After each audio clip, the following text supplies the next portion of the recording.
about doing your hair though. If your hair comes into the, if you come into the salon, I love when the ladies are like stretching. And being that I'm bilingual, they always look to me like, hey, Anita, could you help me? I said, what happened? And then I have to be like the third person mediator to help the person get their hair done. I'm like, she just wants to relax. And, oh, okay. So, and then of course in a broken English, mommy, you want to relax her? And she's like, yeah, relax her. And she goes, don't do my hair too hard. And I'm like, and then you see the poor woman like 5 minutes later, like, your nails are digging into my skull. I don't know how to tell you in Spanish. Please stop the murder. So yeah, there's always that. I recently turned 40. I can't believe it either. I did have a child at 28, so this would have explained the mommy figure here that I got going. So sorry. Thank you. Yeah, you know, I call my C-section my permanent frowny face. Every time I look down, it's disappointed at me. Like, really? You let that happen to you? I'm like, listen to it. He's really cute. He's walking around. He's in the back getting somewhere. Are you there, son? I'm right here. There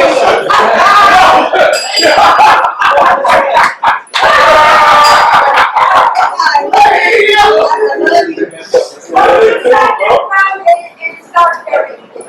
Yes. Thank you. Sit back down. Don't get the phone. I don't agree with you. Yes. Okay.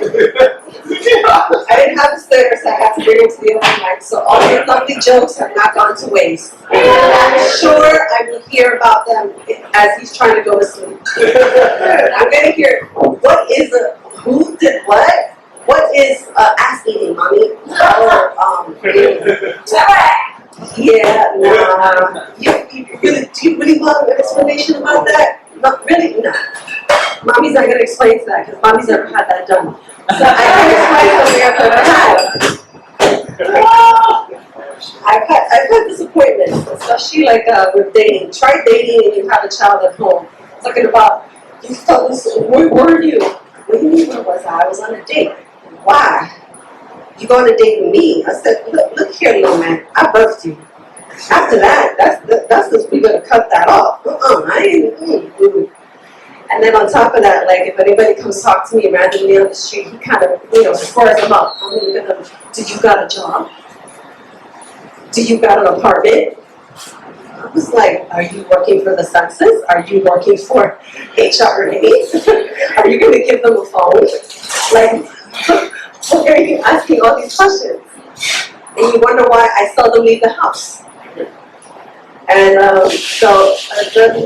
one thing that's really fun that I grew up in Harlem. I grew up on West Harlem, and it was funny because anytime I have my African American friends come visit me, they will always try to sell me drugs. I'm like, I had to tell the drug guys, like, no.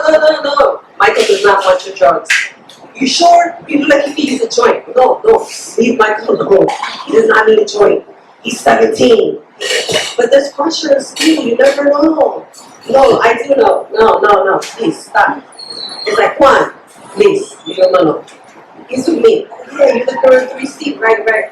I'm supposed to protect you if any creeps come near you. Have you been talking to my mother again?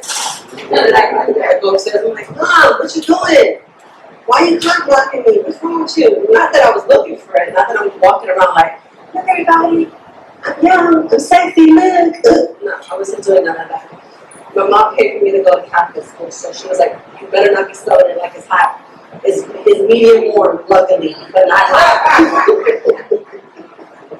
Thank you so much for the time.